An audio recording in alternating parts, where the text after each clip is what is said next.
What is up, man? Happy Saturday, yo.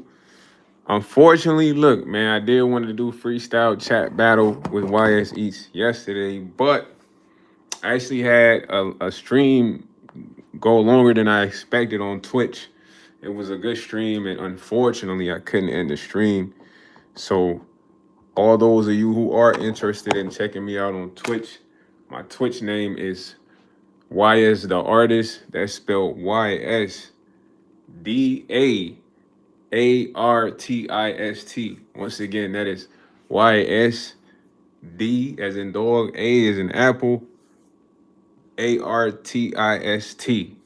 Yo, Richard Wilkins, what's up, man? We got one of the freestyle chat battle champs in the building, man.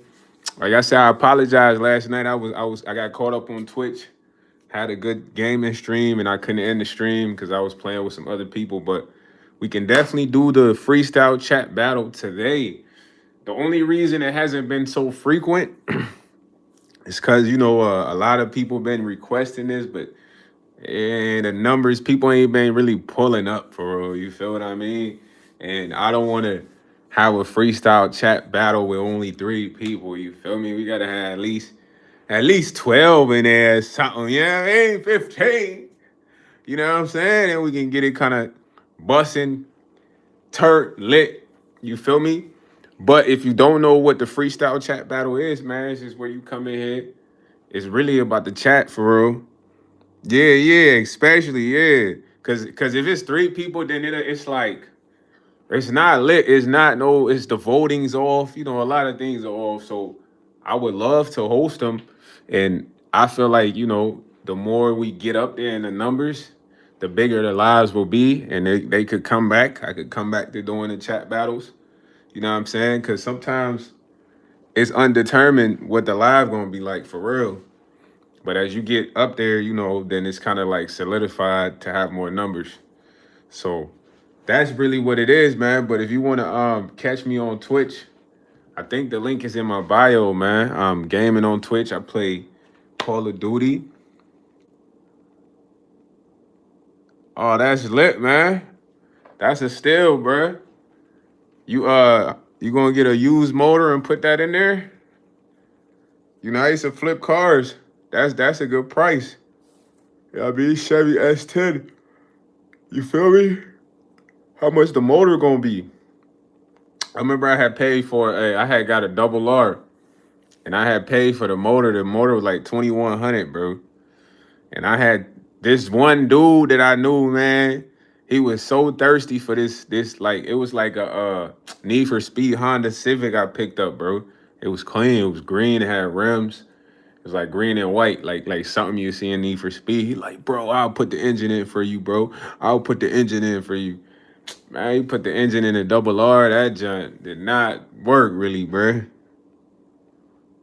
Yeah, man. Get you a good mechanic to put it in, bro. I love cars, man. Eventually, when I get some decent money, I'm gonna have a few amount of good cars that I really like. You feel what I'm saying? That's something. That's a good hobby of mine. I actually got a car channel. My sister just had a BMW 3 Series XI. You feel me? Basically, she had it for like a year.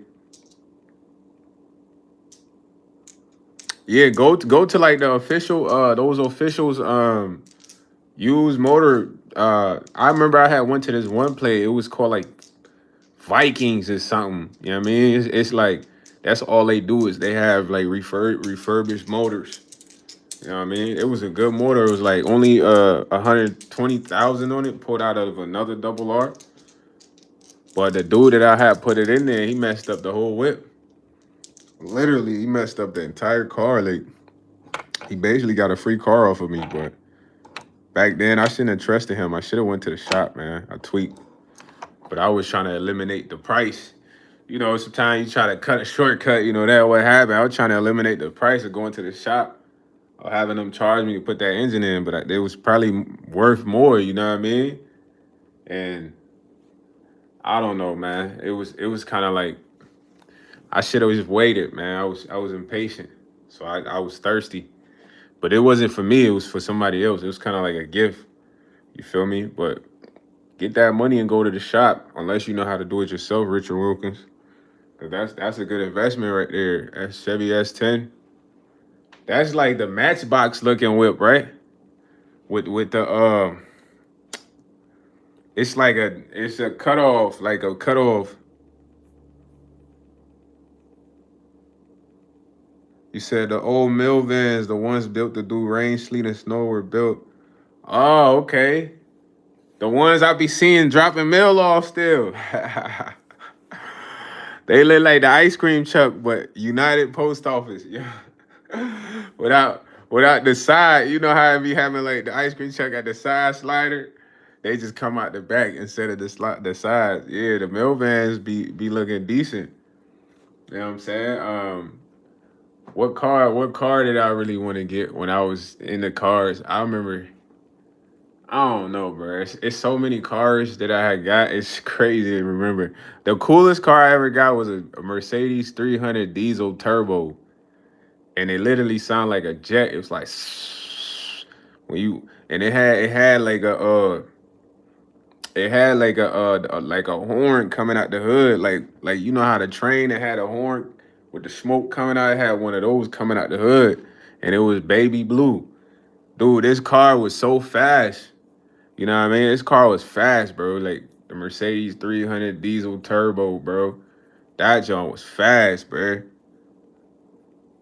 He said, SL pick a truck. I got four-cylinder real wheel. It's a 30-year-old truck, but it's clean, bro. So it told me it was an airplane. Yeah.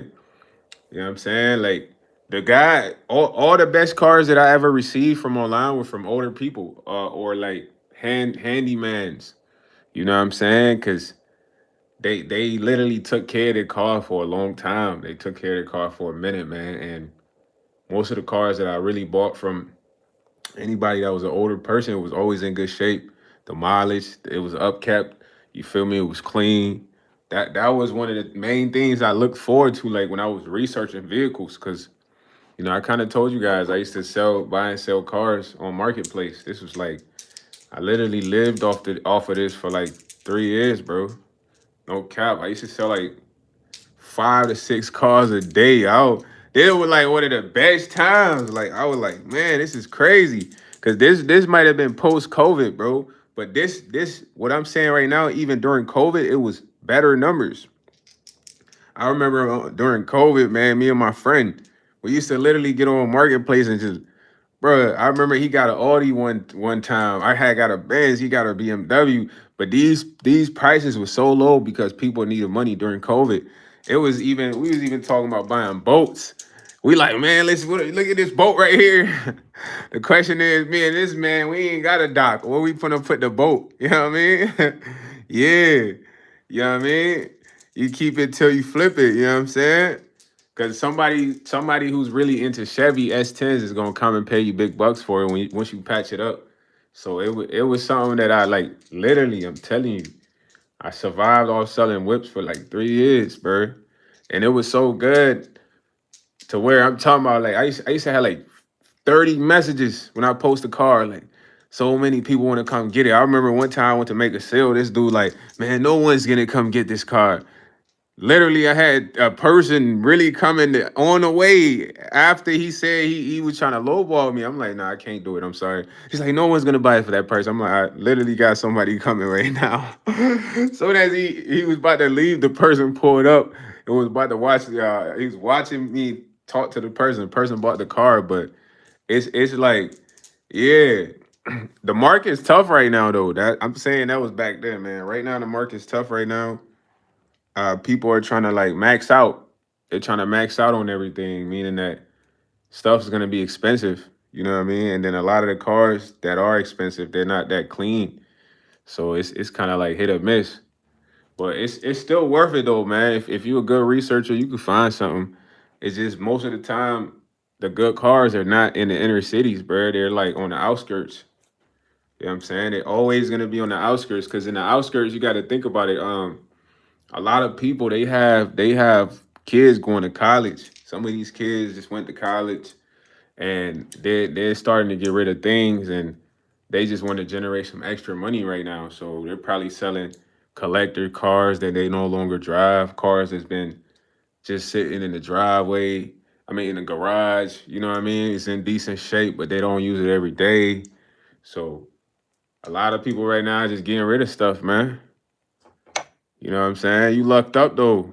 You gotta take care of that. Probably, maybe can paint it. Yeah, just because I got a good deal, but nah, that's what I'm saying. Hey, you just put the minor works in, listed for 6. You get 3 to 4. Nah, you gotta get 4 to 5. You know what I mean? You spent 25. That's like a double up. Yeah, 4 to 5. But then you do that again and again and again and again and again and again. And again and again and again and again. By the time you know, it's like, man, you got like 6 cars. You got an inventory stacked up. Now it's just a matter of, letting them go at the price you want. You feel me? And that's kind of how you build up inventory, really, with anything. Like, you get one thing and you get more than one thing multiple times. And you just keep it going.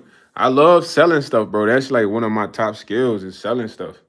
Like, really. Like, I love selling stuff. I remember I had a guy come get some glasses that I was selling, and he was trying to lowball me. He's trying to get 2 for the lowest price, and I'm like, nah, I can't do it. OG is an older gentleman. He like, come on, young dude, like, nobody gonna come pick these up for you. I'm like, nah, somebody gonna come pick them up for me. And then you gotta think about it. I'm like, you gotta think about it, OG. You just drove all the way here. You know you like the glasses, but then you come here, you not really trying to cop them. You playing. When you get in the car halfway home, you gonna be like, man, I should have just got them. He like, let me think about it. I'm like, all right, for sure, let me know. So I go back in the crib. When I go back in the crib, he come knocking at the door like, nah, let me get them glasses. Then when he leave, he come back again. He like, nah, let me get the other ones. He said, I don't buy up giving the cars, they ain't really an option. Yeah, don't ever, Richard Wilker, don't ever do that, bro. Right now, everybody thirsty. Dude, when I used to park, I live in like, a hood area. It's not a burb area. So, but I used to have 4 or 5 of my cars parked on the street. I remember one time I had an Acura Integra, and I lived by some Asians. I don't know if this was an Asian trying to steal a car, but this man was trying to steal a car at night. Something just told me to check on the car, bro. It was like a second sense, bro. They like, just go check on the car. So when I go check on the car, bro, I see like a figure in the car. So I run outside. When I run outside, he took off. But whoever this guy was, he was a super car thief because he had a timer, bro. He had a timer on the dashboard, and he had kind of semi busted the ignition. It wasn't fully busted, it was just semi busted, like he was trying to pry it open. But he slid through the car with like a shirt. Cause it was a shirt. I don't know how he did this, bro. There was a shirt, bro, in the door. And I'm like, nah. So for a while I had to literally play hide and seek with that car. So I wouldn't park it there. I park it in different spots until I sold it because that was like, you know how they had the Hyundai boys? That car in my neighborhood is like a Hyundai. You know what I mean? It was Acura Integra, green. It was like a 2-door coupe. I had this Mexican dude come grab it. You know what I'm saying? But I love flipping cars, man. That's something I do. I've been doing for a minute. I done flipped over like 300 cars at least. Like 300 cars at least, man. It was so crazy, bro. When I used to flip cars regularly, I used to sell like 4 or 5 cars a day to where my original Facebook got banned, bro. No, I swear they banned me from Marketplace.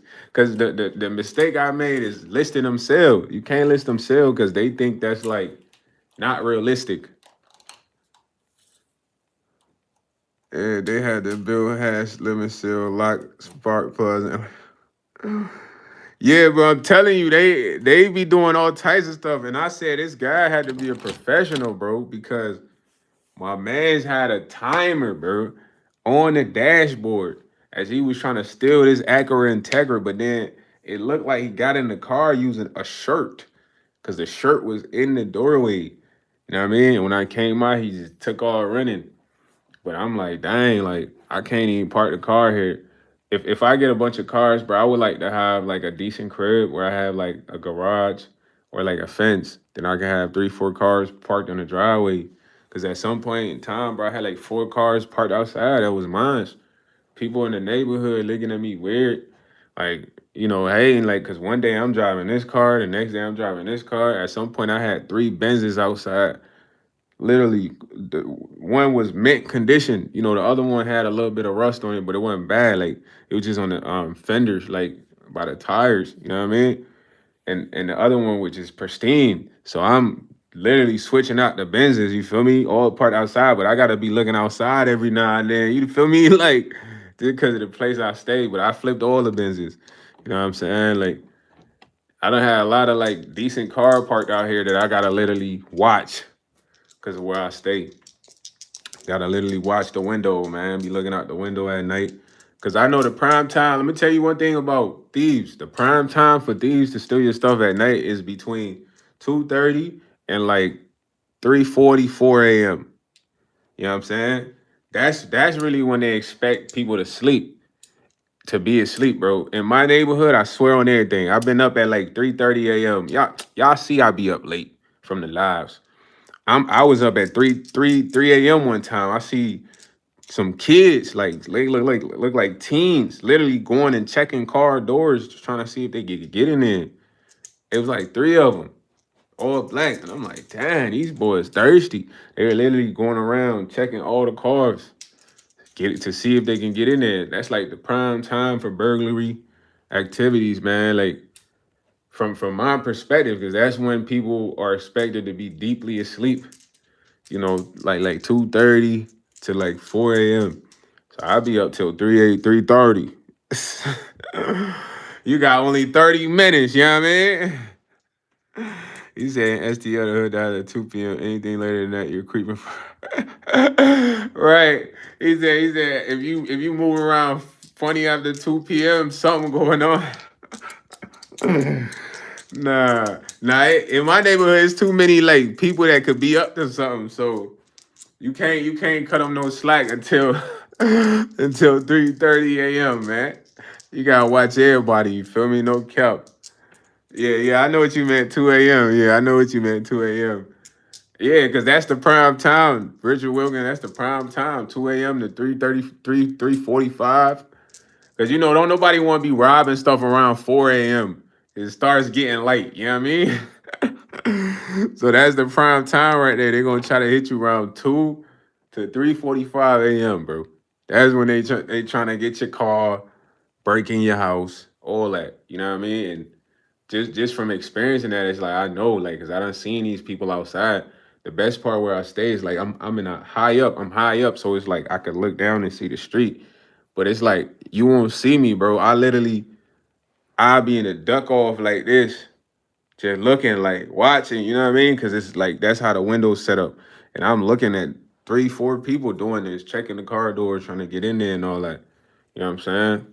But I don't know why it's set up like that. It's just set up like that, man. If you live in an area where robberies common, stealing's common around 2 a.m.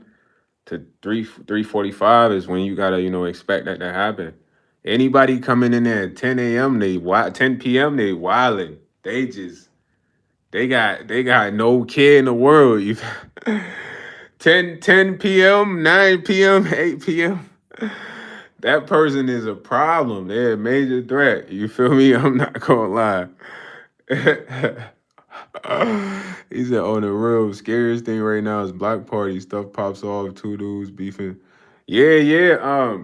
I used to, speaking of parties, man, I don't go to parties no more, bro. I'm sorry. Like, most party I want to go to is like my niece's birthday party or something.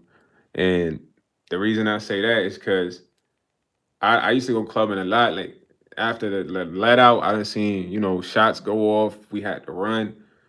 People ran in the alley. I'm not, I think I told you, I'm not running in the alley. I'm running this way because the shots was like bow, bow, bow over here.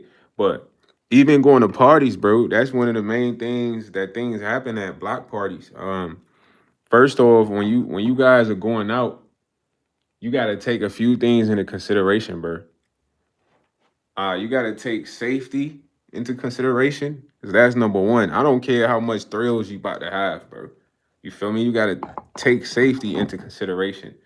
And then you gotta take the environment into consideration. What do I mean? Like, is the place that you're going gonna be secured? Are there gonna be cops? Are people getting searched? Because if people are not getting searched, there's not no police, bro. Anything can happen to you. Anything can happen to you, and you don't want to go to a place for a quick moment and then something terrible happens, bro. You know what I mean? I done been to parties where they got the shooting. You know what I mean? I'm like, man, it's a dub. Like I done went to the after set. The after set is like the club after the club, and it's shots popped off, blood and all this. And so I just came to the conclusion, like, look, bro, if I'm about to go to a event, it gotta be a structured event with security where people is patting you down before you get in. And he said women got to do that with double the diligence. Yeah, but for women, it's all about fun though. So I can't really tell women what to do. You know the song "Girls Just Want to Have Fun." Girls, that's like a real song. Girls just want to have fun, bro. So a lot of times, only certain females are gonna like prioritize what I'm telling you. If they think an event is gonna be lit, they might just go there. Currently, right now is the time where you gotta expect a lot of mass shootings, bro. I don't know if y'all noticed, but people don't really understand that what time is going on right now. Is a lot of like unhappiness going on in the world. So somebody that's feeling a lot of unhappiness, instead of just dealing with that on their own, they feel like they got to take others with them. You feel what I'm saying?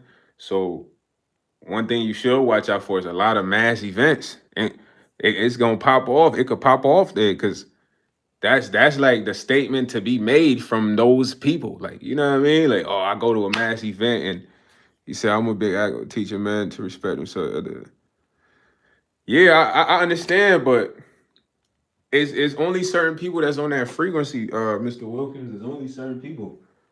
You can't determine how another person's gonna act. You can only determine how you gonna act. So although you might be on a peaceful vibes, when you go to a function, you don't know what's gonna happen if it's multiple different perspectives there, like I done been to functions, like I said, it got cracking, and it's like, man, we supposed to be turning up, but at the end of the day, I'm a little wary of like mass concerts, events, you know what I mean? Where you just never know, bro. Like, cause I done been to those things before, and it's like stuff done popped off the way it got. Like, I remember I had a friend one time, right? My man's, he'll remember this story. We used to always go out for the let out, bro.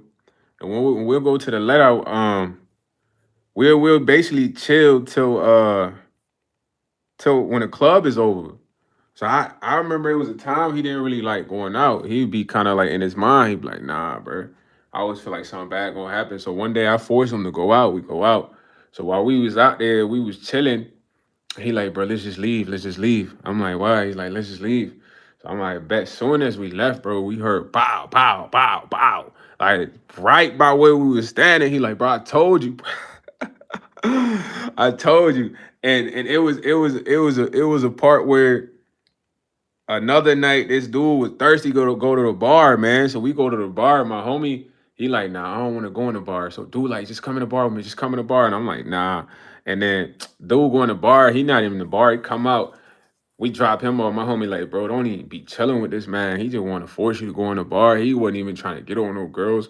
What's the purpose of coming out here? Cause a lot of that time things don't be worth it. That moment don't be worth it, man. He said, you're right. You can't operate as everyone and act like that. Speak softly and care. Yeah, you gotta understand, bro. Like most people not on your type of timing. Most people they on unhappy timing. When I say they on unhappy timing, it's like they see that you're on some peaceful vibes. They see that you chilling, and they're on the total opposite, and they want to test you out. You know what I mean? And then especially at a party where there's multiple women, dudes about to do all types of stuff when women are around, bro. You gotta just know that, like, you going to a mass event where it's mad women, it's mad crazy loser mentality guys. It's like they about to wild out. They about to try to shoot up the spot to show the girl they the young thugs for real. You know what I mean? Cause why else shoot up the party, gang? Why come to the party to shoot up the party? Like they don't make sense. And these people, they're everywhere, bro. Like they're outside with multiple weapons on them, waiting for something to transpire. You feel what I'm saying? Like, it's a dangerous world, man. You just gotta prioritize safety, bro. That's number one. Whatever you're doing, even if you like, it's a certain gas station, bro. I don't be there for more than 5 minutes. If I ever gotta go there to get gas, I'm not there for more than 5 minutes because it's too many cars pulling up to this gas station, family. You know what I'm saying? I could get in the crosshair of some beef. You know what I mean? But it's too many. When I say too many cars, I'm talking about as you're walking up to the entry doors, cars filled the parking lot. Feel me? I ain't there for more than 5 minutes, bro. Or if I am there, it's man like 7 a.m. Why I say 7 a.m? Because there ain't no cars there. This how you gotta move. Like I know if I go there at 7 a.m, the issues, guys, I might have to worry about sleep. I done been there at 7 a.m. I'm talking about it's quiet as a mouse, no cars there. There's only a worker in there. You feel me? Boom. Cause I had a meeting at like 8. So I went there to get something. You know what I mean? Get some cash out the ATM, no cars. But on a regular day, bro, I would not go there for more than 5 minutes. And if I do go there, it's just a quick pump the gas. I'm not going inside to use the bathroom, the loaf. Just know your environment. Gotta know your environment. It's important, man. And sometimes when you're at a party, it's hard to do that when you drinking and smoking and having a good time. You can't be as alert. You feel what I'm saying? Like I seen the situation you might be talking about where there was a brawl and then they shot a bunch of people. And when you look at the brawl, it wasn't so chaotic to where that needed to happen. But once again, I done said this on the live, bro. You can't fight outside, bro. Fighting outside is no longer a thing. That is like a 2001 lifestyle, bro. In 2025, too many people are listening to drill music to where it makes them feel like they're Rambo Jr. You know what I'm saying? They feel like they're the Navy SEAL special ops when they're outside. So if you beat somebody up, bro, they're not gonna take that loss, bro. They're not. And I'm telling you this from a real experience because in 2024, I fought a dude. I ain't even beat him up like that. You know what I mean? I just flexed him a little. I'll call it like a scuffle, not a fight for real, but I won the scuffle. He was gonna get the gun. He told I'm about to go get the gun over a scuffle. You know what I'm saying? All he did was bleed a little bit, bro, with like a cut. It was like my man's was leaking, nothing crazy. But he wanted to get the gun. So that's why I'm like, nah, man. Anybody that really cares about their life, they need to take this serious. Just understand there's no options of fighting anyone outside. That's not an option for you unless you're ready to lose your life, bro. If you beat them up, you're gonna lose your life. Besides fighting and losing your life, bro, you're doing this shit for free. This stuff for free, bro. Why are you fighting for free? And I made a live on this already. It's just people are gonna say, I'm fighting for respect. Nobody is giving you respect off that fight, bro. He said, would you be in favor of jailing and executing people with that mentality if you could? Man, I'm gonna say this. The only thing I'm gonna say is this. People might get mad at this perspective is no one person can make a life. So no one person should take a life. You hear what I'm saying? Anybody that takes a life, the only consequences is to give up their life. Because you gotta look at it on a spiritual level. It's like it's demonic, bro. It's dark. It's like you didn't create this life in a sense, bro. Most of the people that like, okay, besides like a family situation where the mom or the dad might take the lives of the kids, we speaking outside of that, right? A stranger goes and takes another person's life. That stranger did not give him life, gang. The Lord, God gave him life. God put two people together to create that life, and you went and took that life. So you got to give up what's most precious to you. That's your life. It's like alchemy, bro. It's like an equal exchange. And if the law was set up like that, people wouldn't be going around committing murders. Really, I'm telling you, bro. Like, and people are gonna say, "Oh, that's cruel." It's not cruel because you eliminate the factor of that happening again, bro. Because do you understand what it means to just willingly want to just erase a person? That's dark. That's deep, bro. That's like, come on, think about how deep that is. I don't care how many fights you just want to erase a person, bro. That's like, where did you go inside of yourself? Now this is real. Where did you go inside of yourself to where you just had the thought that you just wanted to erase an individual? You feel what I'm saying? Some erasing happens on accidental. That's not what I'm talking about. I'm talking about the intentional erasing. Like I seen a video of this one dude. He said there's a film, Clockwork Orange, about a criminal who was brainwashed to no longer be able to commit crime. He's essentially trapped. Free will versus society problem. Yeah, I mean, that's why I'm asking, where did you go inside yourself to where you get to the point you just want to erase this person? It's like deep. It's a deep thing. It's a deep thought. Like, because how do you walk around like that? I mean, have you always felt like this about anyone? You erase anyone?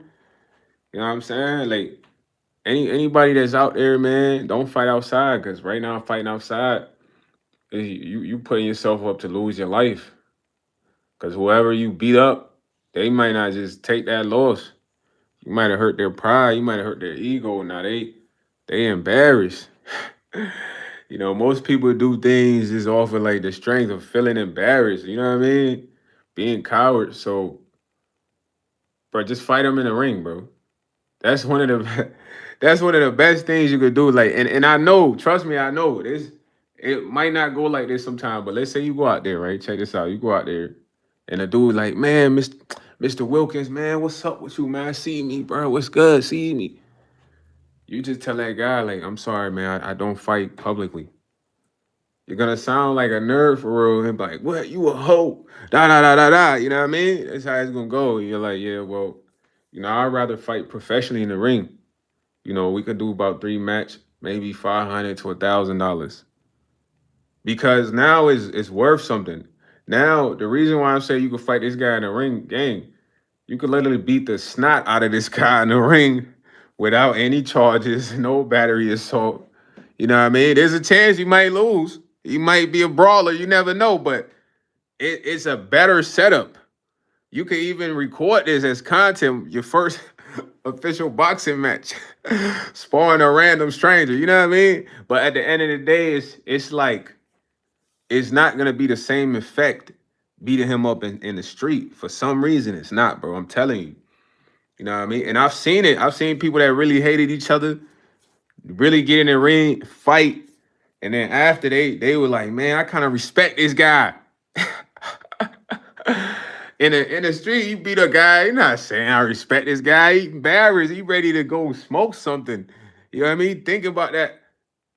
It's I don't know why. It's just a different mental, bro. I'm telling you. It's really a different mental, man. And once you get it, you get it. Like in the street, it's like, I don't know. It's something different that changes your mindset about getting beat up in the street than getting beat up in the ring. Because if you think about it, there's so many boxers that I viciously got knocked out. when I say, he said, I don't understand if I don't know if I understand why that is morally. I don't know either, but it has something to do with the mental, bro. I swear. Cause let me put it in perspective. Like it's dudes that got beat up in the streets that so embarrassed they went and they smoked the other person, right? Boom. Now when we look at boxing, bro, look at boxing. You feel me? In boxing, it's fighters that got viciously knocked out, bro. I'm talking about head bob, body weak, leg tremble, you know what I mean? Vibes, knee buckle. And they never went and wanted to smoke that person that knocked them out like that. Really though, think about what I'm saying though. Like, it's people that it's in boxing that's got beat up way more than some people in the streets, but they never took the gun to go smoke those guys.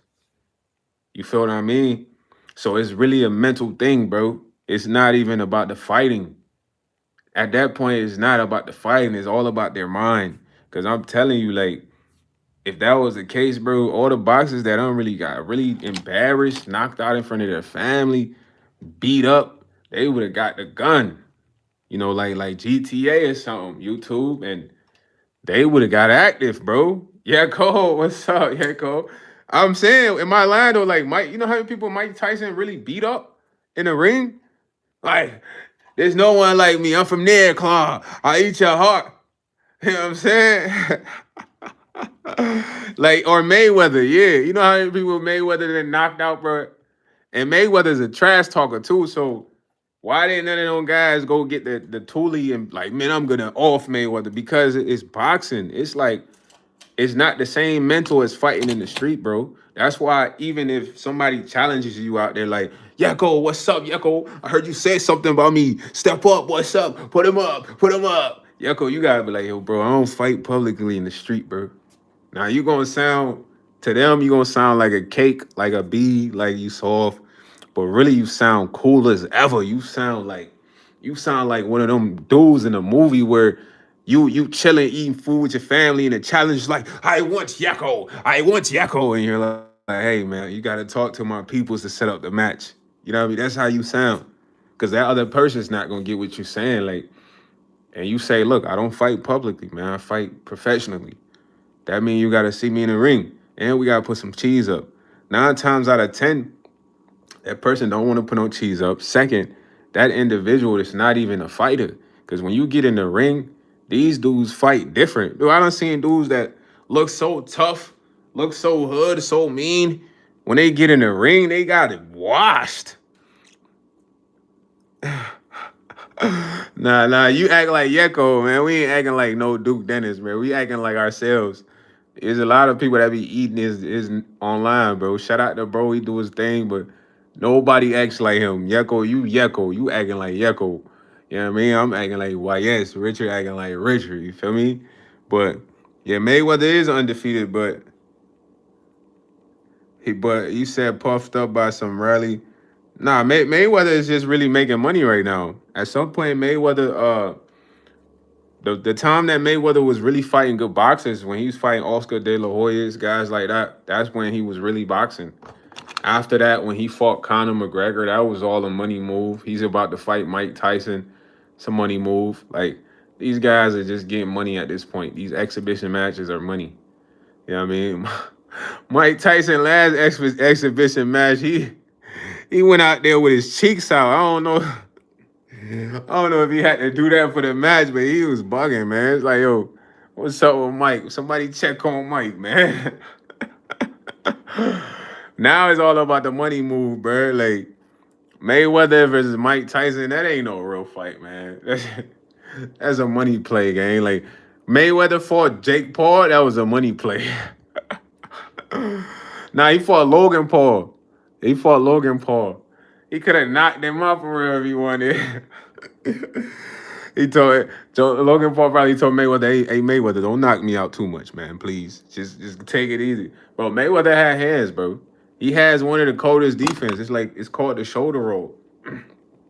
It's like he's like, I just mean he's boxed a bunch of bad boxers to get his record up, no doubt. Now he fought good people early on, bro. Early on, he fought a lot of good people, bro, at their prime. He fought a lot of good people at their prime. You know what I mean? So boxing is just like wrestling. Nah, wrestling's a little more different, bro. Wrestling is like there's no striking for real. Wrestling is more like grappling. You know what I'm saying? Wrestling is kind of like wrestling requires a lot of energy. So does boxing, but boxing is more endurance. But wrestling is like you need endurance also, because imagine you wrestle somebody for like a minute, you get tired. You get tired, like all this grabbing and all that, it get you tired. Now, Mike Tyson would really destroy Jake Paul, bro. That was all a money scheme, bro. Money scheme. It's all a money move, man. Some people don't be seeing it. Mike Tyson still got that ha ha. One of Mike Tyson's coldest move was the peekaboo. You know what I'm saying? And the peekaboo was like It was to get in your torso. Like, I'm gonna put my hands up. This is my torso right here. Cause this right here make a boxer uncomfortable when you right here in the chest. So he used to just work on the peekaboo. Like when I watch him train, that's all he'll do. Then he'll do that going forward, going backward. You know what I'm saying? Because 9 times out of 10, when you fighting an individual, they want to throw straights. Unless you meet somebody that's really a boxer, then they throwing hooks, uppercuts, you know what I mean? But they throwing straights. So somebody throwing straights, and you can get up in their torso right here, it's gonna make them uncomfortable. It's gonna like throw them off because you so right here, you in their chest, then you could just kind of work, you know what I mean? Work. Yeah, but he'll get up on you with the peekaboo, bro. Talking about like this. Get up in your chest, like, you know, fast. Cause most time when you fight people, you see this, bro. You see this straights. These are straights, man. Everybody throwing straights. So if a person throw a straight and you get up right here on them, while that straight is here, he's like, they gotta back up or do something or react. But it's like you already did. That's one thing he really worked on, the peekaboo there. He called it a peekaboo. You know what I'm saying? But you gotta be fast with it though. Like, gotta be able to drop quick, you know what I mean? It's like, this is the same thing as what I'm doing right here. I'm still dropping. I said Muhammad Ali, man. Muhammad Ali had crazy footwork, bro. Muhammad Ali used to literally be dancing. He used to be dancing, but he wasn't really dancing, bro. It was like a pivot. Cause I watched all of this, bro. I watched the documentary on Muhammad Ali. It's like, it was like a pivot, right? So I'm gonna show it to you with like my fingers. So imagine this is your legs, right? So you'll see Muhammad Ali do this in the ring a lot, but most of the time it was this leg will go back, then this leg will come. This leg will go back, this leg. That's why you will be seeing him moving like this. Man. But he was pivoting the whole time. So it just looked silly. It looked like he was just doing this, but he was pivoting. Like this leg will go forward, then this leg will come. This leg will go forward, this leg will come. So he was still moving. He had crazy footwork. Crazy footwork. You could go watch it. It's called a butterfly step. But it's like a crazy pivot. I didn't know. I just used to think he was just like jumping around and stuff. Like, nah, but that man had a crazy footwork, bro. I'm telling you. But you had to like be able to understand what he was doing. I'm like, why he just jumping around? But his legs was like pivoting. So imagine he was trying to like do this around his opponent. You know what I mean? That's what he was doing. He was pivoting, bro. But he was doing it so fast, it just looked like he was dancing.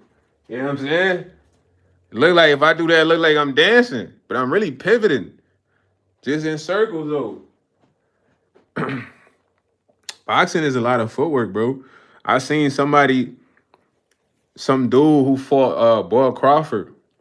You know, Terrence Ball Crawford is a good fighter. He fought this, I think dude was from Ukraine or something. He was from somewhere, North America, bro. But he had one of the coldest feints I've ever seen. But this was like a feint to really walk up on your opponent, but still be in defense, right? And you know, I'm right-handed, so I would fight with my left foot forward. So that's where the feint will be. So basically, the feint, it's like a quick step. You see how I'm stepping right now. You know what I mean?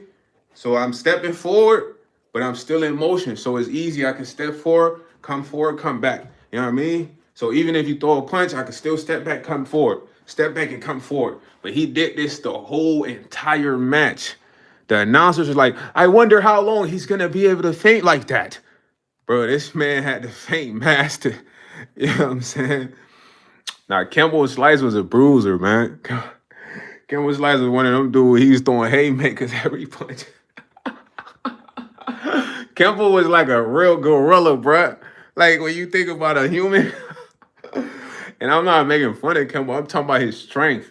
Like, he had gorilla strength, bro. Campbell Slice, but personally, I feel like, I don't want to say this. I feel like he got too much substance that one match he lost. They kind of sauced him up. When I say sauced him up, y'all get what I'm saying, man. Because he was strong, bro. There was no way he was supposed to lose that UFC match. He done fought people Yo, what's up, Pooh? How you doing, OG? He done fought people way stronger than that UFC fighter he fought. And I feel like they sauced him up because he didn't even look like Kimbo in there. He looked kind of like faded. You know what I'm saying? When I say faded, bro, I used to watch Kimbo Slice in the backyard knocking people eyes out they socket. Like there was this one dude who was kind of giving it to Kimbo. It was a light-skinned cat. They were going at it. I'm talking about just throwing. Kimbo literally knocked this man eye out his socket, but he's still giving it to him. No, they like stop. We gotta stop the fight because his eye was damn near hanging out. But when I seen Kimbo lose the UFC match, I'm like, nah, they got him faded in here. They probably, you feel me? They had him off his square. He wasn't all that good in that UFC stuff, bro. And I feel like they used to have him faded. I say they had him faded. He ain't even know. He probably drinking something for the match, and he get in there. He not as Kimbo as he's supposed to be Kimbo. Yeah, but Kimbo is that one of them guys, man. Gorilla strength, bro. Haymaker. Every punch like a haymaker. That John hits you, he might disconnect your jaw. I seen I seen him punch a dude in the eye, like his eye was like leaking. I say his eye was leaking. It like his jaw was like coming out this socket, bro. But this is like the old YouTube videos, man. Kimbo, I never really watched Zab Judah that much, man. I didn't watch Zab Judah that much, man. One of the coldest UFC fighter though is Khabib Hermaganovich. Khabib is a monster, bro. When I say a monster, I seen him dismantle Conor, man. He had my boy Conor McGregor crying in the locker room, bro. Conor cried over that loss, bro. Khabib choked him out. And when he was choking him out, he's like, I told you what I would do to you. Real Batman, like what? Imagine a dude choking you out. He's like, I told you what I was gonna do to you. What? That's like out of a movie, bro. And then after that, he jumped over the cage and went and fought Conor McGregor's team trainer. Nah, Khabib a serious guy, man. He's a serious guy, man. He's really a vicious guy. He could box. He wasn't a striker though. He's more of a grappler, but he learned striking just to beat Conor McGregor, bro. Conor McGregor was one of them guys. Conor McGregor had a cold boxing defense. Like people didn't really pay attention. That's why he was really good at striking. Every time Conor would strike, he would fade to the side. That's why you see a lot of the time he was able to stand within people in the octagon. Cause like let's say I throw a left. If I throw this left, I'm gonna fade. So even if you try to exchange, you gotta probably double up when you exchange.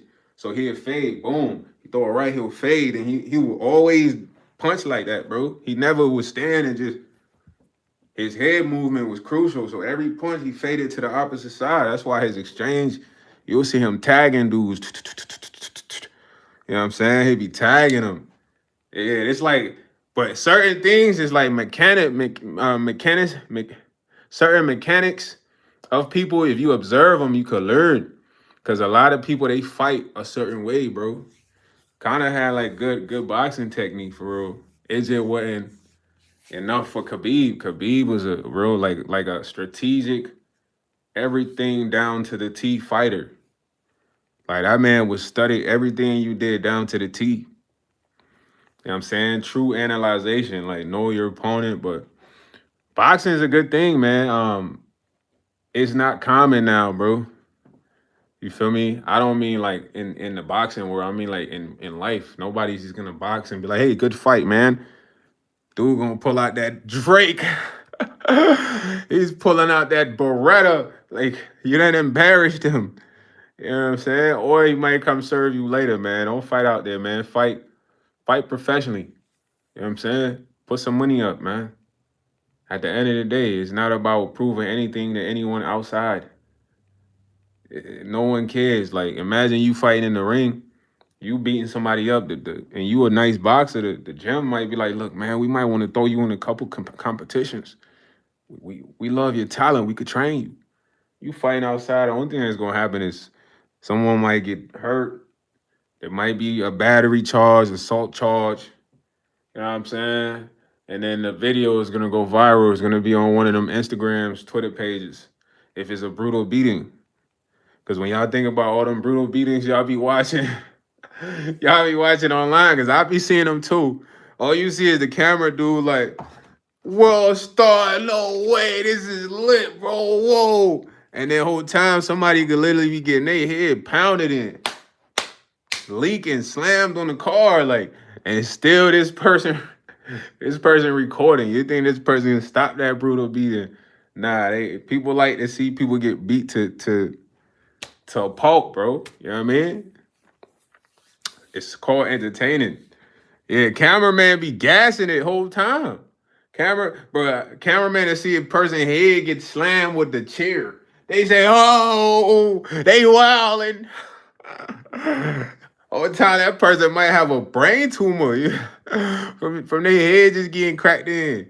But that's why I say it's not worth fighting outside. Like, cause a person literally watch you get your head stomped in and record you. You know what I'm saying? In the ring, it's different. Like, and it's safer in the ring, cause let's say you fighting somebody, right? Check this out. This is a scenario. You fighting an individual and you punch them in the temple, bro. Outside, right? God forbid this scenario happens to anyone. Figurative speaking right now, you know what I mean? Never will happen. You feel me? And you hit them in the temple, family, and this person falls into a coma because punching at somebody in the temple can literally kill him. You feel me? Now you're facing an accidental murder charge that you did not try to commit. It's different if you're fighting in the ring, bro. That is an accident, obviously. In the streets, it doesn't look like an accident, even though it is. You didn't mean to really punch him that hard in the temple. You just was mad. You know what I'm saying? So now it's a murder charge. People don't want to talk about this when they talk about fighting and defending yourself out there, but bro, this what can happen. You can punch somebody one time in the temple with a good hook, boom, they drop, hit their head on the concrete, internal bleeding, it's over with. You got an M. And boxing is different because it's like, okay, there was no ill intent, bro. You guys were sparring each other. This was an accident. In the streets, it is an accident, but it's like the police, they looking at you like, nah, you violent. You violent person. We gotta lock you down. You get what I'm saying? So it's like it's a lot that comes with that, man. Like back then when I was coming up, people used to actually fight. That's all people would do. It'd be fights every day at school. Dudes fighting in the lunchroom. You don't hear about them shooting each other. It'd be fights in the hallway. Now it's different, bro. Ain't no fighting outside. That's like a lost art, bro. You got do karate or something. Yeah, 12 be won that money, bro. They gonna lock you down. Ain't no my fault, Your Honor. I didn't want to punch him in the head on purpose. Your Honor say, well, you did. And now his family, they're coming after you. You feel what I'm saying? You think somebody's family just gonna let you punch them in the temple and you walk away and live life free? Come on, bro. Never. They coming after you. In the ring, it's different. It's not a intentional thing, bro. Y'all are throwing punches. This is what needs to happen in the ring. We have to throw punches. Outside, you don't have to throw punches. That's voluntary when you throw punches. That's one thing I really took from this, man. And I like I said, I got in a fight at work in 2004, and it was a silly fight, but everything I'm telling y'all now, it transpired like dude like he got cut right here, but what if something would have happened to his temple? This was close to his temple when I slammed him. It was like right here. He was bleeding. But imagine something would have happened to his temple. After slamming him and that happened, he felt like he was embarrassed. He like, I'm finna go get the gun. And I'm looking like, what the heck? You know what I mean? So this is a real situation. It's a real situation. Like I said, man, look, you gotta look at yourself like a prize fighter, man. Prize fighter. We just talked about Mayweather. We talked about Muhammad Ali, Mike Tyson. You think these guys boxing, when they went places, there weren't people that were trying to challenge them? They're like, Muhammad Ali, I could probably go round pound for pound with you. Guess what Muhammad Ali would say, man? If you want to fight me, you got to set that up professionally, and you got to put some money up. That's what Mike Tyson would say. That's what Muhammad Ali. That's what Mayweather for sure would say. Mayweather for sure is saying that. So look at yourself like a prize fighter, bro. Not on the cocky vibes, but you just can't go around and fight anyone anywhere. That's what a prize fighter cannot do. He just can't go fight in the backyard. No, he can't. He fights professionally only for funds. So you go out there, somebody like, man, use up, man, fight me. You be like, nah, brother, I only fight professionally, man.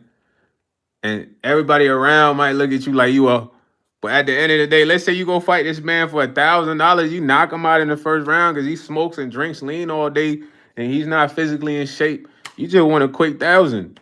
You ain't had to do no jail time. There was no guns drawn after. Yeah, and you fought him for beneficial matters. You didn't fight him because you wanted respect. You got that already, bro. You should respect yourself, right? Boom. That's enough. The people that's watching y'all fight, they don't care about that. They don't know none of y'all to say, congratulations, here's your respect. No. Nobody cares. Like when you ever went out there and you saw two people fighting or yelling at each other as a human, what did you think? Man, why they yelling, bro? They annoying. What's going on? You didn't think, oh, I want to give this person respect. You never, you never thought that, bruh. And ever. Like you go to a restaurant, you see somebody yelling at a restaurant, you're like, damn, I'm just trying to get my food. What's all the yelling about? Be honest. Like, unless you was in the situation with the person, you don't know what's going on. You really don't care. You know, your mind's not on, hey, I'm gonna give this person respect because they're louder than this person. It's never like that, bro. So when you out there outside, it's the same for you. It's like somebody might say you a H, you a B, you a F boy, whatever, and you feel like you find respect. It's like, bro, nobody here is giving you respect. Nobody here is even thinking about that. They're probably like, yo, what are these guys yelling about? That's the first thought that comes to any human's mind. Like, what are they yelling about? What's all the commotion for? They don't think, oh, his voice is louder than his voice. He gets my respect. And if anyone throws a punch first, then they get my other respect. Like, it's never like that, man. So it's like an illusion. When you go out there, you fight for respect, man. When you fight in the ring, you get that respect. Because after you win a match, guess what? The ref comes and he puts your hands up. He says, YsEats, winner, first round. Yakko, winner, first round. You know what I mean? Simon says, first round winner. Pooh, first round winner. That's the respect. And then the crowd, whoever's there, that does not happen outside. Never. I don't care if you beat somebody down, nobody's coming and grabbing your hand. Say a winner. And then the people are clapping. No, it's not happening like that, bro. All the respect is in the ring. And don't let words trick you, bro. It's easy to be disrespectful. Like I said, I can go outside right now and say a lot of foul language, man, a lot of bad words. What does that make me? Powerful? Not really. It's easy to do that. You know what I'm saying? So some people, they get tricked off of words. Like people's first way of getting you to get out your bubble is by insulting you, by using bad words. That's a part of the play. You know what I mean? It's a part of the play. How else I'm gonna make you mad if I don't cuss you out, man? If I don't call you names. He said only person do beat the arrest is either tweaking. On the streets, ain't no arrest, bro. People would literally watch you get your head stomped in. I'm talking about boom, but I don't watch videos where people was getting beat up so bad, and it's like people was watching this, bro. They were watching this. Obviously, when you're watching two people fight, you can see who's clearly overtaking the fight in a sense. And it had reached past that point already, and they were just watching this, bro. There was this one video, bro. It was a Walmart worker, and I think no, a dollar store worker. It was a black dude, bro. He seemed like a nice black dude, bro. He must have been working with this guy's girlfriend, and the guy was harassing his girlfriend. So the dude was like, "Can you just please leave the store?" So he gets upset with the guy. He literally tries to fight the guy, and this guy was like bro, 250 at least. The dude who telling him this was like probably like 130 at most, bro. Skinny, grind dude. Bro, I'm talking about it. He literally mauled this guy in the Dollar Tree. People were like, "Can you call the cops?" And then nobody helping him. Nobody helping him, bro. That was a messed up video. And it's like, dang, y'all know this man obviously way bigger than this man. He overpowered him. And y'all watching this, bro. What a tranquilizer at. You know what I mean? Like that one a tranquilizer needed. We gotta put down the bed. Y'all feel me? We gotta put down this bed now, man. It's a bear running loose. That's what transpires outside, bro. Somebody will maul you, and people will just watch. You know what I mean? They'll watch. You feel me? They'll watch. At the end of the day, that was a situation where that dude got beat up for no reason. The aggressor was way bigger than him. The guy was like, "Can you just please leave the store, bro?" The dude didn't want to leave the store. He was a woman abuser. He was trying to fight his girl. And he ended up beating up the guy that asked him to just leave the store. And then all the people in there, they watching this. Bro, get these folks out of here. Delete them all. Imagine somebody watch you get mauled, bro. When I say mauled, he like grabbed dude, slammed him like across the aisle. Feel me? It was just several punches. Then the girlfriend like, oh my God, oh my God. The person recording just recorded. It's like, yo, gang, this guy is literally getting mauled. Where's the tranquilizer? We gotta put the bed down. You know what I'm saying? How many years did LeBron have in the league? I say LeBron might play for probably like 2, 3 more years, man. He want to at least play with Bryce. So I'm gonna give him 3 more years. I say Bron probably retire in 2027 at the end of 2027 or something. Yeah, I mean, that's what it's looking like. Cause he just posted something the other day talking about he's been in the year for like 39 years or something. I don't know. So I think he getting close to having to retire. You know what I'm saying? So Bron probably got till the end of 2027, y'all. Late 2028. You know what I mean? He's gonna retire for real. That was a good question. I don't know what team he gonna be with though, cause he not gonna be with the Lakers. The Lakers belong to Luka, bro. Luka, that's Luka's team. That's why they brought Luka over there to replace Bron. For real, for real. The Lakers be on top. 2027, man. 2028. I feel like Bron gonna put that jersey up. You know what I'm saying? He not gonna want to keep playing till he mad old. John Wall just retired not too long ago. You know what I'm saying? John Wall just retired not too long ago. So everybody gotta retire at some point, man. That's how the game is, man. You play and then you retire, you feel me? At the end of the day, you gotta play and then you gotta retire, man. Can't play forever, man. Bron done played, hey, he had a good career though. Had a long career in the NBA. He won championships. I know everybody want him to win one more, but it's gonna be tough. Right now, Shy, Gilgeous, Alexandra, OKC, them young boys, they not going.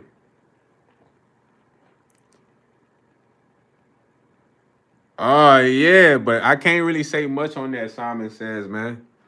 You gotta do your research on that, man. But that's facts, bro. That's facts. Personally, I'm gonna tell you one thing though. Kobe was gonna literally he was really just gonna start his own league in a sense, bro. Cause I'm gonna tell you why. One thing is not really talked about a lot, right? A lot of the players from Kyrie to Shai Gilgeous Alexandra to Cade Cunningham, a lot of these guys would to go out and do personal workout with Kobe Bryant.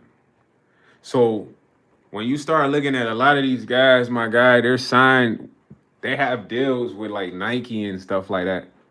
But Kobe was literally gonna have all these athletes signed under him at some point.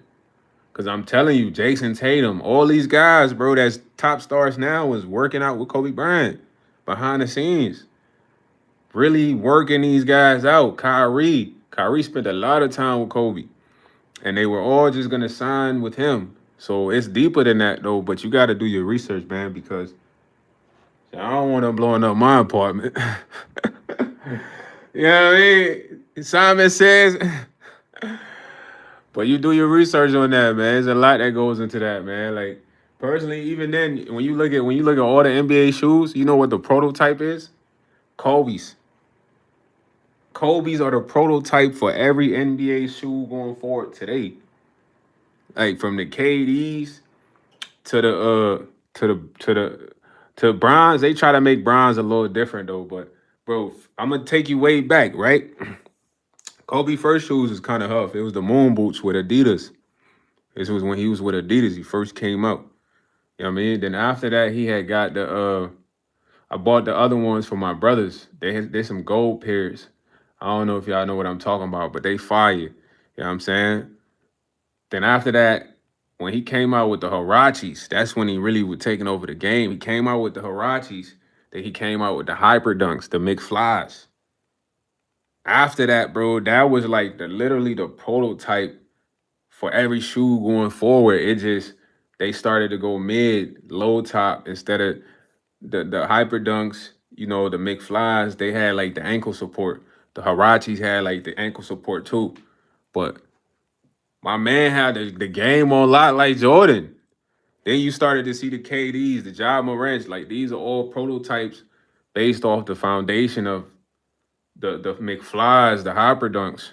Really, bro. But that's when I used to like be big into shoes. Like if you look at some of the KDs, the Paul Georges, all that is like a remix of the prototypes of the Kobe's. You know what I'm saying? But that's a good question though, man. I can't really talk much on that, but you just do your research on that, man. Do your research on that, man. And then Kobe was outspoken, bro. That was one of his issues, bro. You can't. He was very outspoken. He told it how it is. I remember he had an interview, right? There was one interview, bro. The reporter in Proto was like, "Hey, Kobe, you average about. I think he only averaged like a certain amount of passes that game, but they won a game." He's like, "Why is that?" And he's like, "Man, why you think I'm gonna pass the ball to Kwame Brown, Andrew Bynum? These guys not in the gym as much as me." Like, but he was telling the truth though. I don't know much about Shannon Sharp and Ray Lewis beefing. I didn't even know they was beefing. I have no idea, man. I ain't gonna lie. I don't know much about Shannon Sharp except he was messing with the 19-year-old and he does the podcast. And I ain't heard nothing about Ray Lewis since he retired. I didn't even know they had issues for real, man. I don't really tune into a lot of celebrity stuff, bro. I might see the news online, but as far as like really getting the details and stuff like that, unless I'm reacting to it, I really don't follow it, man. I try to kind of like just focus on what I gotta do. It's a lot of stuff I gotta do, and focusing on celebrity beefs don't really move stuff for me, man. Like right now, Young Thug is in a lot of beef, but I'm gonna personally be honest with you. I'm not upset with Young Thug of what he's saying about these guys. You know, a lot of the peoples in society, bro, they gonna pick and choose, right? They don't want to look at white and blue. You know what I mean? Color. What do I mean by that? Young Thug is basically saying like, bro, yeah, it seems like he's gossiping about these guys, but during his time of need, these are people that he looked out for, bro. The Little Dirks, the Futures. You know what I mean? I don't know if he looked out for NBA YoungBoy, but he looked out for some of his people, even some people out there in the West Coast. And basically, what he was saying is like, bro, how come I'm the same guy that really looked out for y'all, but when I need a favor now, you guys are acting weird. That's all he was saying, bro. Because this is the same guy that really put a lot of people on in a sense of looking out for him and extending his hand. So mine is all the gang stuff. I'm not really caring about that, but the main purpose of what he's saying is like a lot of these dudes, that was supposed to be his homies that he helped and done stuff for multiple times, then look out for him when he needed them. And a lot of people that's agreeing with disagreeing with what he's saying, bro, that's how they like. They the type that you help out, they get on. They don't care about you. You're nothing to them. You never matter. You know what I mean? Or they stay around pretending like they rock with you, but when you need them, they not there. And that's all I feel like he was saying because he talked about Dirk. People don't even know when Dirk wasn't even Dirk, yo. He was in the studio with Young Thug and went viral off the meme. When Young Thug supposedly showed him, I think, $1 billion online or in the account. You know what I'm saying? So people just don't get the message, bro. What the bro's saying, like, at the end of the day, he did a lot for a lot of these guys. They owe him a little favor when he needed, bro, respectfully. And they like, oh, he's gossiping, bro. It's not gossiping if he's telling his genuine feelings about people that he been around, spent time around. You feel what I'm saying? And these are guys that he expect them to look out for him. Most of the stuff this guy was saying was like, bro, musically, we could all be big, but somebody can't not be get big, and then don't want to mess around with the people before they got big.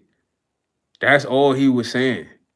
That applied to a lot of the artists. Future, Thug. At some point, Young Thug was bigger than Future before Future became Future. You know what I'm saying? At some point, Thug was bigger than Gunna before Gunna became Gunna. Baby, you know what I mean? At some point, Young Thug was bigger than NBA Young Boy. No cap. When he was going against Wayne and all that, and he's not saying in a sense like, oh, I'm the most important, but he's saying like, yo, bro, if we all was looking out how I was looking out for y'all, like none of this would be happening. And one thing he said was like, yo, bro, at the end of the day, nobody's gonna care about this music stuff that we do. This is bigger than that. But I'm not defending Young Thug. I'm just saying that that's the message and what he's saying from most of what I've heard. Him talking about Andre 3000 never putting people on. He talking about Dirk sending a song back to him when he needed Dirk to send a song back to him, but Dirk don't want to clear the song. And Dirk was somebody that was moving heavy with YSL at some point, even though he was OTF. Like, this is facts. So the people that agree, oh, he's gossiping, nah, he's telling you that these guys' characteristics and promises didn't follow through in the time of need. And I've experienced that. I ain't like Young Thug, but I'm just saying, like, I can understand why they called it beef, but I just see what he's saying is like, oh, bro, when people help you out, you help them out, you look out for them or acknowledge them in a time of need. That's it. That's it. What's wrong with saying that? Ain't that true? Somebody scratch your back, you scratch their back? Or is that not really a saying? Like, you know what I'm saying? But people online, they just like to pick and choose who they like at the moment or whatever, man. That's really how beef is. Really, most of the time when you go find out what the beef is about, it's really about nothing. Nothing, bro. Like, the beef don't be about nothing serious, bro. I put that on everything. Most of the beefs y'all gonna see is like, it ain't real beef, man. It's broccoli. Real beef is sizzling. It's hot. It's on the grill. These is broccolis, bro. And some people be too old to beefing, man. Like, you too old. Sometimes you too old to beef, man. You just gotta let stuff go. Cause who you gotta prove something to, man, when you like at a certain age, who you don't got nothing to prove to nobody, bro. Just get this money, man. Live good, man. You feel what I'm saying? Ain't no beef, man. You know what I'm saying? Biggie Smalls had a song called Beef. What's beef? Beef is when it's nighttime at your crib and you can't sleep. You know what I'm saying? Beef is when you gotta worry about your kids going to school, getting picked up in the Jeep. That's beef. You know what I mean? Like Biggie said it best. Beef had you paranoid, had you stressing, like, this guy might come get me. Someone's in the house, you know, that's beef. A lot of the internet stuff ain't really beef. It's just a lot of back and forth tennis. Online tennis, man. People serving up, serving up, serving up. Sometimes you don't even know if these people are really beefing for real or it's all a play. for them to go viral.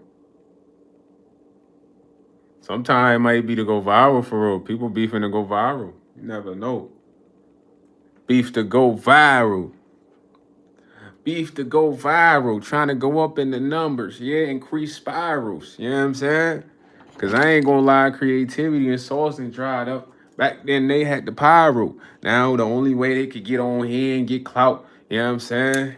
They got it hydro. That means it's more gas. But I ain't a rapper in the industry. What do I know? I'm just a guy hitting the herb, glasses on, ski mask, keeping his eyes low. But I ain't sleep at all. Most of them are. That mean their eyes closed. Mine's is open. My boy said, I'm singing. A quick little freestyle, man. Freestyle with my Yeko. Now I like your name, Yeko. Yeko! Like walk around like, my name Yeko. You know what I'm saying?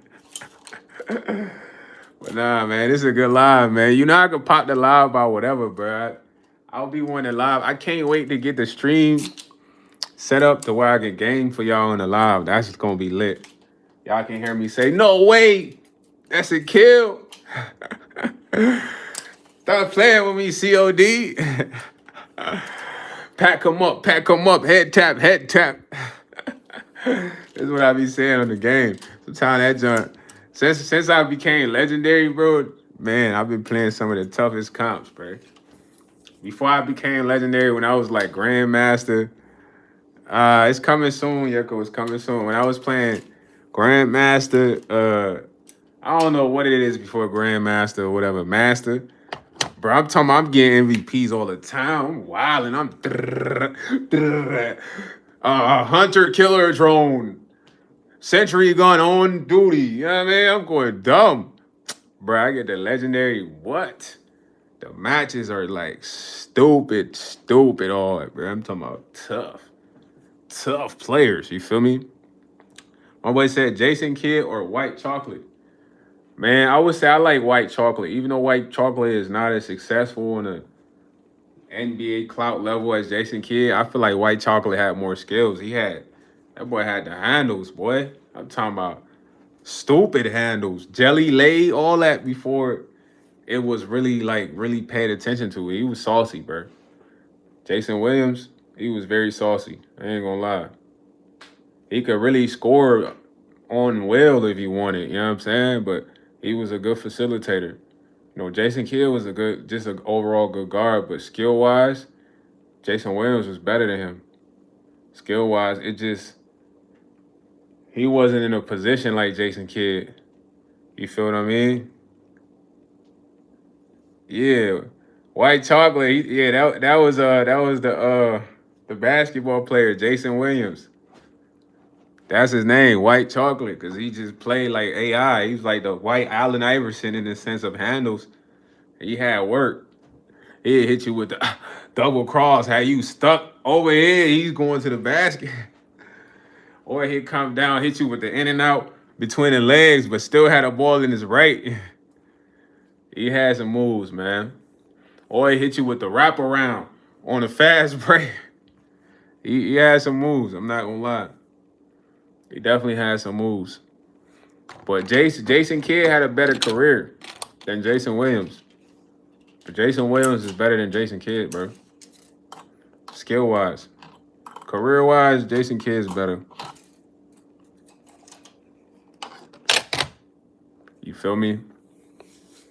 Now white chocolate is good though. Dark chocolate is good too. But now I don't really eat a lot of sweets, bro. Unless it's fruits. I might eat some fruits. You know what I'm saying? For some sweets, but I can't, man. My teeth, bro, it's gonna mess up my teeth. I don't like going to the dentist. It's the worst thing ever. Worst thing ever, man, going to the dentist, bro. They hurt you at the dentist, man. They go zoom, zoom, zoom, zoom, zoom, zoom, zoom in your mouth. Then they grind your teeth down. Then they numb your whole gums. And you walk out of there in pain like, dang, for a whole week or two, depending on what they do to you for real. Dub on a dentist. The best part about the dentist is the dental hygienist. The bad ones, you know what I mean? The good smelling Johns. That's the only thing. Other than that, it's a dub. What do I think of tattoos, man? Tattoos, it's a representation of who you are. They've been around for a while, going all the way back in history. One thing I would say is get a tattoo that means something, bro. Don't just get a bunch of like unmeaningful tattoos, bro. Get a tattoo that means something to you. All my tattoos that I have, they have meanings to me. There's a meaning behind each tattoo. I don't have like a smiley face. You know what I mean? Like, if I did, it had to mean something. You feel me? Because back then, a lot of people would just get stuff tatted. So a lot of people got Taylor Gang tatted. Because Wiz is Taylor Gang, he's popping at some time. A lot of people get Taylor Gang tatted on their leg, bruh. During my time, like, man, they not even Taylor Gang. Why? You feel what I'm saying? But, to each his own. I'm just saying, anybody that wants to get tattoos that mean something. Because sometimes people see your tattoo and be like, oh, I like your tattoo. Well, oh, this one, yeah, I appreciate that. I got this because, you feel me? Like that. You don't want to just be getting tattoos you ain't got no meaning behind. But I got some tattoos, man. I'm kind of a dark skinned guy, so y'all can't really see my tats, but I got tattoos, B. I wanted to get a sleeve, but that junk expensive.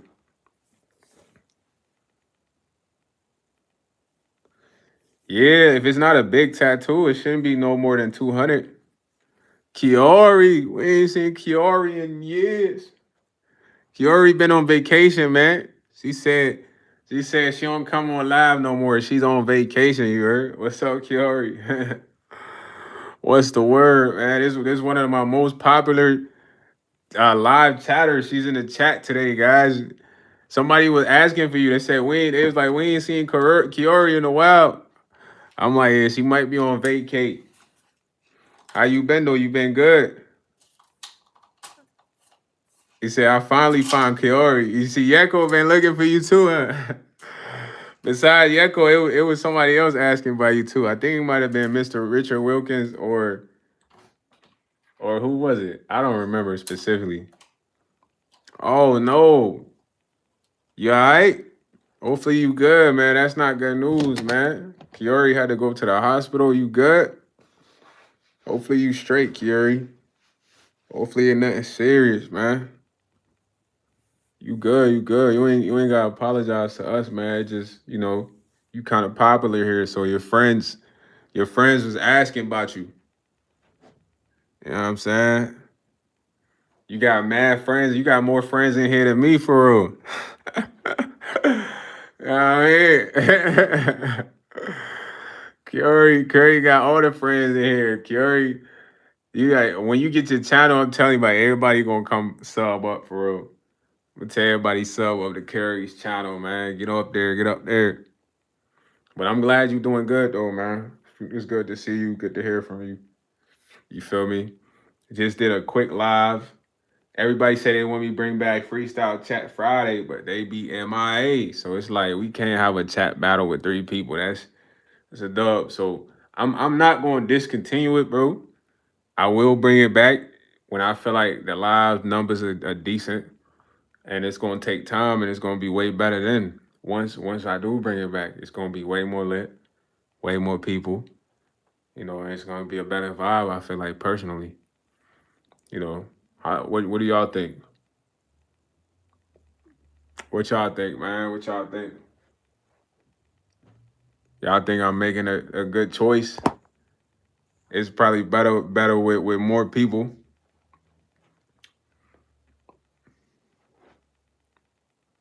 Yeah, get better, man. Get well soon, Curry. Get well, man. Whatever it is, you're gonna beat that.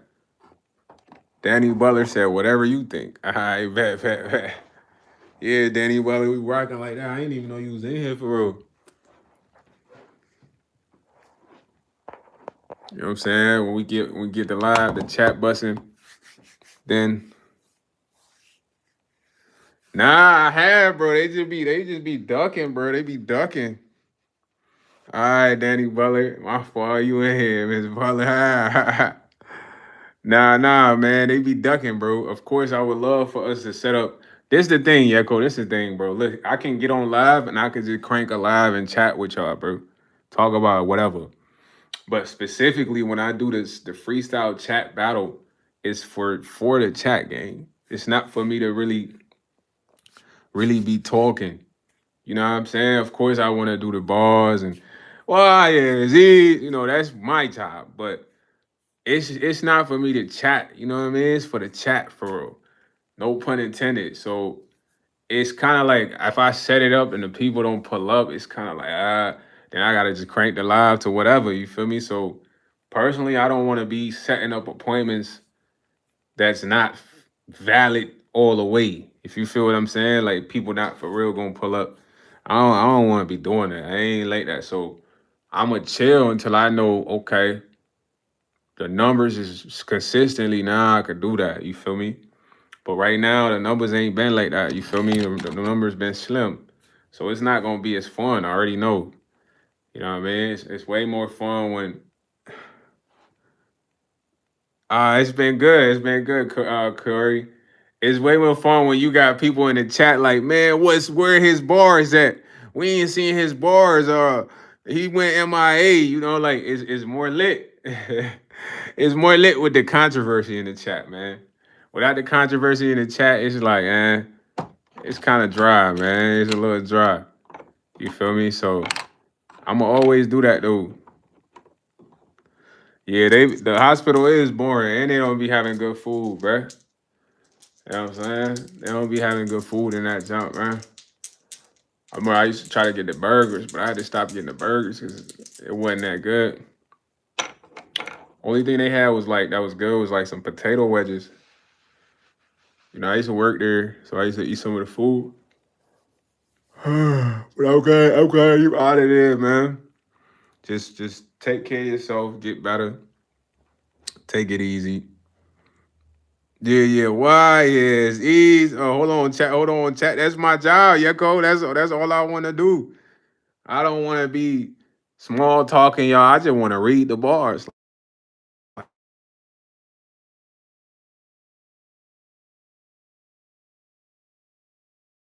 For real? Oh man, that's crazy, man. That's crazy. But hey, I actually gotta make a call right now. I love you all. It's 4 people here. I'm gonna try to go live later right now. You know what I'm saying? I do gotta talk to my OG. It's an important call coming through. I love all of y'all. Kari, get better. Yeko, Danny Butler, appreciate you being here. Everybody in here, appreciate y'all, man. Everybody stay smooth. Discord's link is in the bio. You want to follow me on Twitch because I be gaming a lot on Twitch. I think links in the bio, or I said the name earlier. Love everybody. I'll see y'all later though. I'm out of here.